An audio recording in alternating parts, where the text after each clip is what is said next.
తాకట్లో ఉన్న మీ బంగారాన్ని విడిపించి ఆ రోజు ఆన్లైన్ రేటుకి కొంటాం. Sharma gold company. నమస్కారం, సుమన్ టీవీకి స్వాగతం. నేను మానస.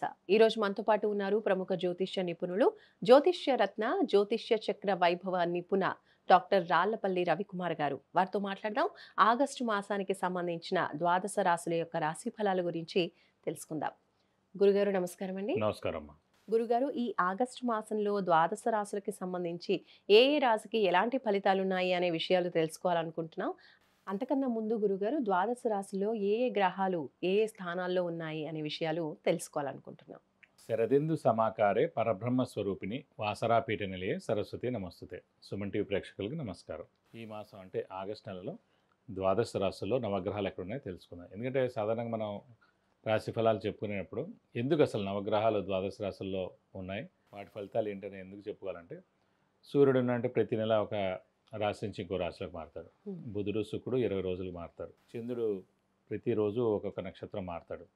అలాగే కుజుడు 45 రోజులకు మారుతాడు. అలాగే రాహు కేతులు ఎండార్థం, గురువు 1 year, శని 2.5 years అన్నమాట. మేజర్ ప్లానెట్స్ అయిన గురువు, శని, రాహు, కేతులు అయితే మటుకు మనం గోచారిత్య సంవత్సర ఫలం చెప్పుట చూడండి. మన ఉగాది రోజు ఆ రోజు చెప్పుడే సంవత్సరం మొత్తం ఫలితం తెలుస్తుంది. కానీ మాస ఫలితం ఇలా చెప్పుకున్నప్పుడు మటుకు బుధుడు మారుతాడు, శుక్రుడు మారుతాడు, రవి ఖచ్చితంగా ప్రతి నెల మారుతాడు. కాబట్టి అక్కడి నుంచి అక్కడ అంటే కొంతమందికి వివాహం ఫిక్స్ అవ్వడం కానివ్వండి, ఉద్యోగం రావడం కానివ్వండి, ప్రమోషన్ కానివ్వండి, ఫారెన్ వెళ్ళడం కానివ్వండి, ఇలాంటివన్నీ అవ్వాలంటే కనుక ఈ ఇయర్లో గురుబలం ఎంత బాగున్నా కూడా ఏ మంత్లో ఇంకా అత్యధికంగా బాగుంది, శుక్రబలం చాలా బాగుంది అనుకోండి, వెహికల్ కొంటాడు, వివాహం అవుతుంది. అలాగే గురుబలం చాలా బాగుంది అనుకోండి, పెళ్ళి అవుతుంది, సంతానం కలుగుతుంది, ధనం వస్తుంది. అలాగే బుధుడు చాలా బాగున్నాడు అనుకోండి, అప్పుడు ఆ నెల అంతా వ్యాపారం చాలా బాగుంటుంది.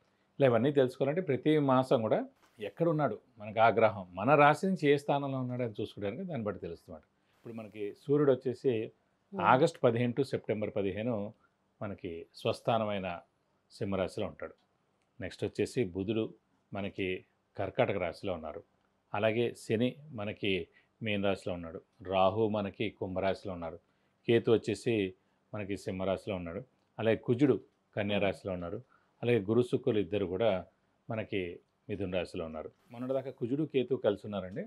సో ఈ 2 monthsలోనే అందుకే చూడండి చాలా ఈ ఏరోప్లేన్ క్రాష్ అవ్వడం, ఈ ఫైర్ యాక్సిడెంట్స్ విపరీతంగా అవడం, ఆ ఫ్యాక్టరీస్ అన్నీ కాలిపోవడం, షార్ట్ సర్క్యూట్ అవ్వడం, ఇవన్నీ కూడా జరిగాయి అనమాట. దేవుడి వల్ల మనకి ఇప్పటి నుంచి ఒక 8 months దాకా, ఇక్కడ నుంచి మనం ఒక 8 months వేసుకున్నా అంటే కనుక మనకి ఫిబ్రవరి, మార్చి దాకా మళ్ళీ ఇలాంటి ఇబ్బందులు ఏమి ఉండవండి. మేజర్ యాక్సిడెంట్స్, ఈ ఎర్త్క్వేక్స్, ఈ ఇలాంటివన్నీ కూడా తీసుకున్న యుద్ధాలు కానీ ఇలాంటి ఏదైనా తీసుకోండి, ఇలాంటివన్నీ కూడా ఒక 8 months అయితే ప్రశాంతంగా ఉండొచ్చని చెప్పుకోవచ్చు అన్నమాట.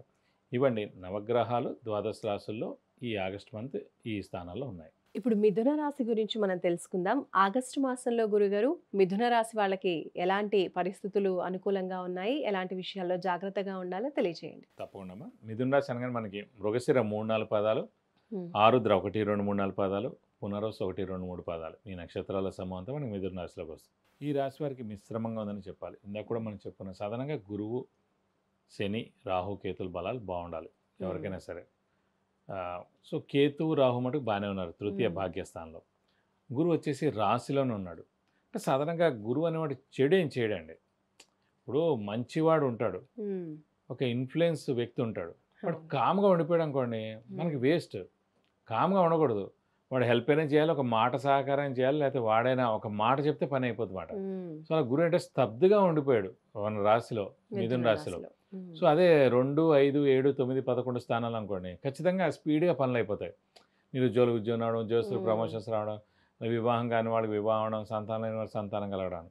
సో ఈ రాశిలో ఉండిపోయాడు. ఇంకా లాస్ట్ ఏడాది ఏమో 12వ స్థానంలో ఉండిపోయాడు, అదొక ఏడాది పోయింది. ఇప్పుడు రాశిలో ఉన్నాడు, ఈ ఏడాది అంతా మిశ్రమంగా ఉండి ఇలాగ అయిపోతుంది.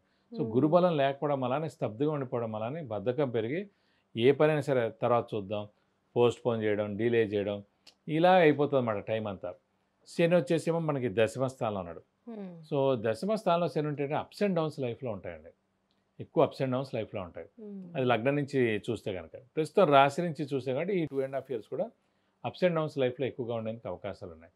కాబట్టి మౌనంగా ఉండడం, మౌనంగా ఉంటే ఉత్తమం అనమాట. ఎందుకంటే మౌనంగా లేకపోతే అనవసరమైన మనం ఏమనకపోయినా కూడా ఏదో అన్నారని, వాళ్ళని ఏదో దూషించారని, వాళ్ళని ఏదో కామెంట్ చేశారని, వాళ్ళని హేళన చేశారని, ఇవన్నీ అనవసరమైనవి వస్తుంటాయి అన్నమాట.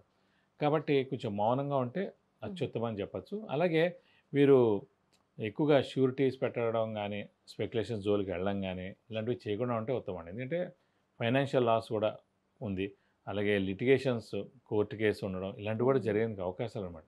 మనం మౌనంగా ఉండడం ఉత్తమని నా సూచన. అలాగే ఆరోగ్యపరంగా అయితే బాగుందండి.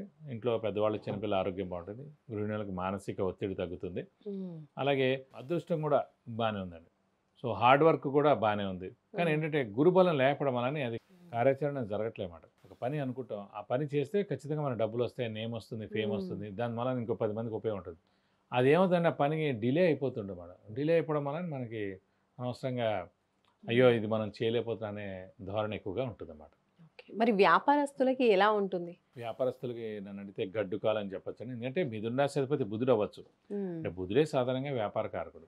సో అలాంటి బుధుడు ఆ రాశి అయ్యాడు కాబట్టి ఆల్రెడీ వాళ్ళు భయపడితే క్రియేటివిటీ, ఇంటెలిజెన్స్, లాజిక్ ఉండడం, తెలివితేటలు ఉండడం, అలాగే ఈ మెళకువలన్నీ తెలుసుకోవడం, ఇవన్నీ ఆల్రెడీ బేసిక్గా డిఎన్ఏలో ఉన్నట్టే ఉంటుంది మిథున రాశి వాళ్ళు ఎవరికైనా సరే. అంటే వ్యాపార గ్రహం అయిన బుధుడు దానికి అధిపతి కాబట్టి వ్యాపారం చేయాలంటే బుధుడే బాగుండాలి కాబట్టి అలాంటి వాళ్ళకి ప్రస్తుతం గురుబలం లేదు కాబట్టి శని దశమంలో ఉండే అప్స్ అండ్ డౌన్స్ ఉంటాయి కాబట్టి ఎక్కువ ఎక్స్పాన్షన్ కానీ లేదంటే కొత్త వ్యాపారం చేయడం కానీ కొత్త దాంట్లోకి దూరడం కానీ ఎక్కడైనా పెట్టుబడులు పెట్టడం కానీ ఇలాంటివి చేయకుండా ఉంటే ఉత్తమం అండి ఈ సంవత్సర కాలంతో. నెక్స్ట్ ఏడాది ఎలాగో మే నుంచి ద్వితీయ స్థానంలో గురువు వస్తాడు. సో ధనస్థానం కూడా అయింది. సో అప్పుడు ఇంకా చాలా బాగుంది. నెక్స్ట్ ఇయర్ మే నుంచి బాగుంటుంది. కాబట్టి ఇప్పుడు మటు వ్యాపారస్తులు ఎవరైనా సరే ఈ మిగతా 8 నెలలు కూడా 10 నెలలు కూడా ఎవరు పెద్ద మొత్తాల్లో ఎక్స్పాన్షన్ కానివ్వండి కొత్త వ్యాపారం చేయకుండా ఉంటే ఉత్తమం. గురుబలం తక్కువగా ఉంది అని కూడా అంటున్నారు గురుగారు, నిజమే అంటారా? అంతే అండి. గురువు అనేది ఇందాక కూడా మనం చెప్పుకున్నాం, సాధారణంగా 12 రాశులు ఉంటాయి. మన రాశి నుంచి 2, 5, 7, 9, 11 స్థానాలు, ఈ 5 స్థానాల్లో గురువు ప్రవేశించినప్పుడే సంవత్సర కాలం అక్కడ ఉంటాడు కాబట్టి దీన్ని గురుబలం అంటాడు. ఈ సమయాల్లోనే మనకి ఏం జరిగినా కూడా వివాహం కాని వారి వివాహం, సంతానం లేని వారి సంతానం, నిరుద్యోగులు ఉద్యోగం రావడం, ఉద్యోగస్తులు ప్రమోషన్స్ రావడం, ఫారెన్ టూర్ విజిట్స్, అసైన్మెంట్స్, గృహయోగం, అలాగే కారు కొనడం, అలాగే పిల్లలు మెయిన్ మంచి అభివృద్ధిలోకి రావడం, ఇవన్నీ జరగాలంటే కూడా అన్ని గురుబలం ఉన్న టైంలో జరుగుతాయండి. సో మిగతావి ఏంటి, రాశిలో ఉన్న 3వ స్థానంలో ఉన్న, 4వ స్థానంలో ఉన్న, 6వ స్థానంలో ఉన్న, 8వ స్థానంలో ఉన్న, అలాగే 10వ స్థానంలో ఉన్న, లేదా 12వ స్థానంలో ఉన్న, మిగతా ఈ 7 స్థానాల్లో ఎప్పుడున్నా కూడా అది మిశ్రమ ఫలితాలు ఇస్తాడు. కాబట్టి గురుబలం అంటే ప్రస్తుతం ఈ సంవత్సర కాలం అంతా లేదని చెప్పుకోవాలి. మిథున రాశి వాళ్ళు ఈ ఆగస్టు మాసంలో పాటించాల్సిన పరిహారాల గురించి తెలియజేయండి. వీరు కూడా మేషరాశి వాళ్ళకి గురుబలం తక్కువగా ఉంది కాబట్టి దక్షిణామూర్తి అష్టోత్తరం, అలాగే మనకి మెయిన్ దత్తాత్రేయ స్వామి అష్టోత్తరం ప్రతిరోజు చదువుకుంటే చాలా మంచిది.